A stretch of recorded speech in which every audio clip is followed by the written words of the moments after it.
All right, today we're going to tackle a massive idea. I mean, it's one of those things that sits underneath everything we do, everything we think, and everything we hope for. We're talking about the nature of reality itself. And you know what? I'm going to make a pretty bold promise right at the start. Yeah, you heard that right. Now, that's a pretty intense way to put it, I know, but by the end of this, my goal is to give you a really clear, solid case for the unyielding nature of the world around us. We're going to try to cut through all the noise and get down to what you might call the bedrock of truth. So, let's dive in. Look, it's completely human to lean into ideas that make us feel good, ideas that feel empowering. But just for the next few minutes, let's explore what is demonstrably, provably real, and why knowing that difference might be one of the most powerful tools you'll ever have. So, why are we even having this conversation right now? Well, it's because there's this really seductive idea out there that's gaining a lot of ground.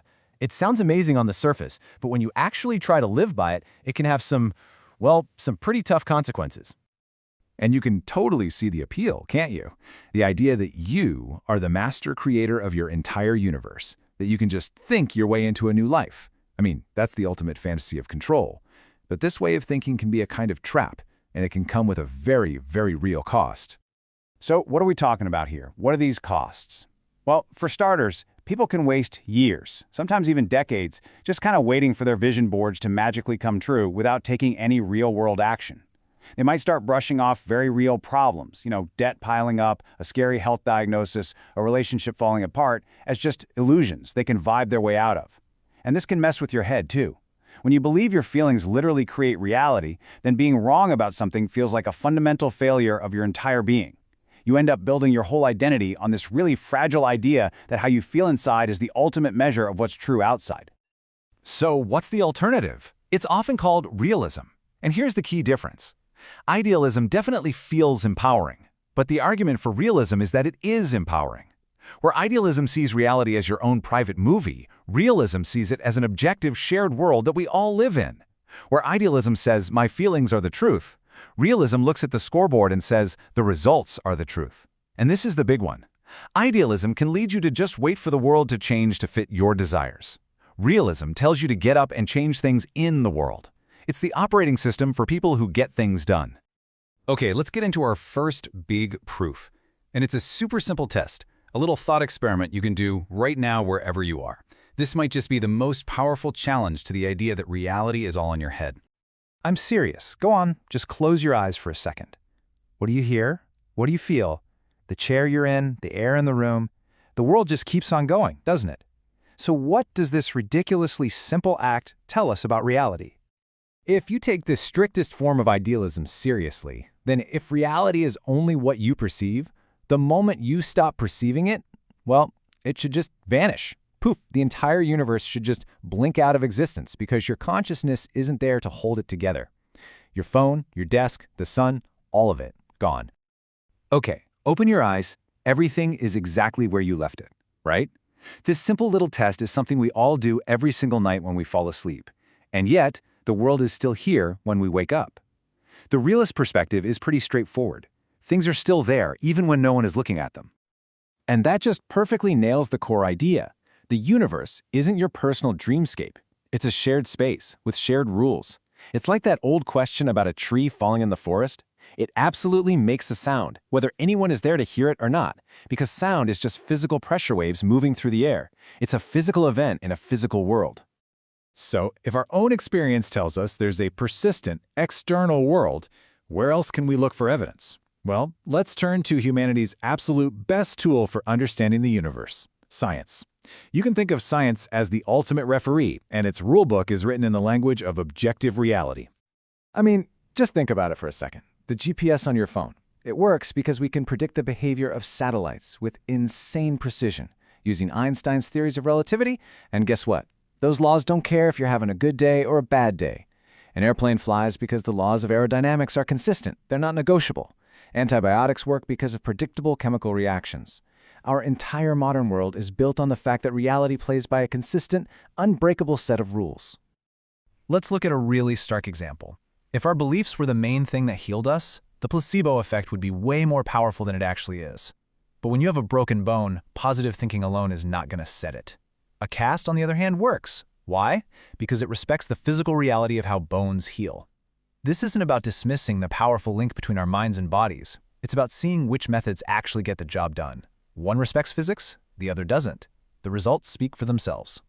And the fact that science can predict some things with just incredible precision, we're talking out to 10 decimal places or even more, it's overwhelming evidence for an external, independent, and kind of stubborn reality.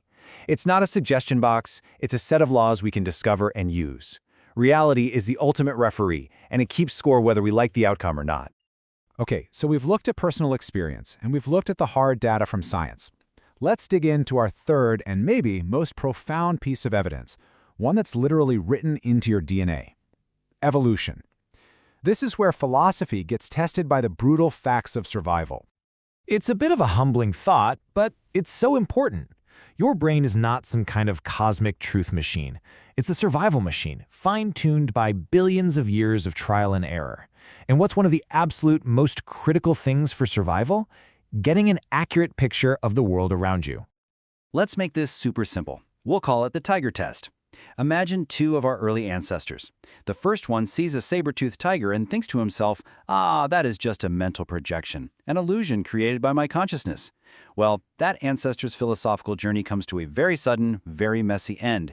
His genes do not get passed on.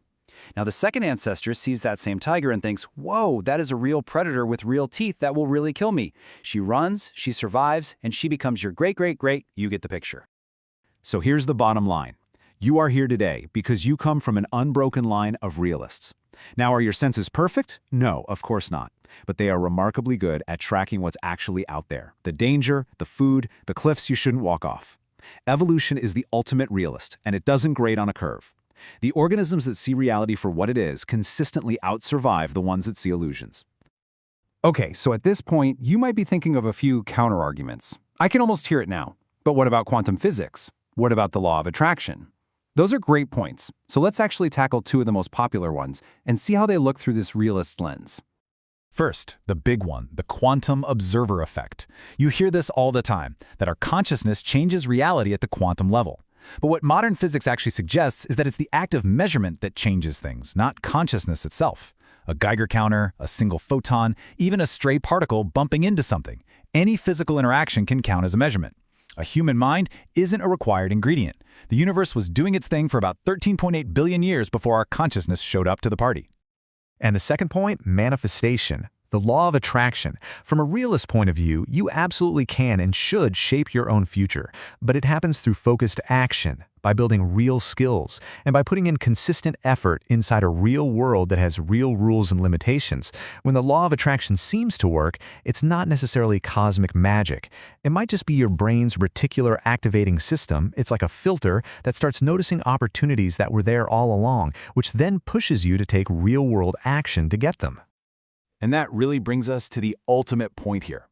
When you truly accept that the world is solid, that the rules of physics aren't up for debate, something amazing happens. You stop waiting for the universe to magically fix things for you. You stop hoping your vibe is going to pay the rent. Instead, you start building, you start learning, you start acting, like someone who knows they're in a real arena. You trade the illusion of total control for real, tangible power. And that, right there, is true freedom. Thank you for watching. Like and subscribe for more fascinating videos from Plato Baggins. Please leave your thoughts and comments for further discussion. Have a great day.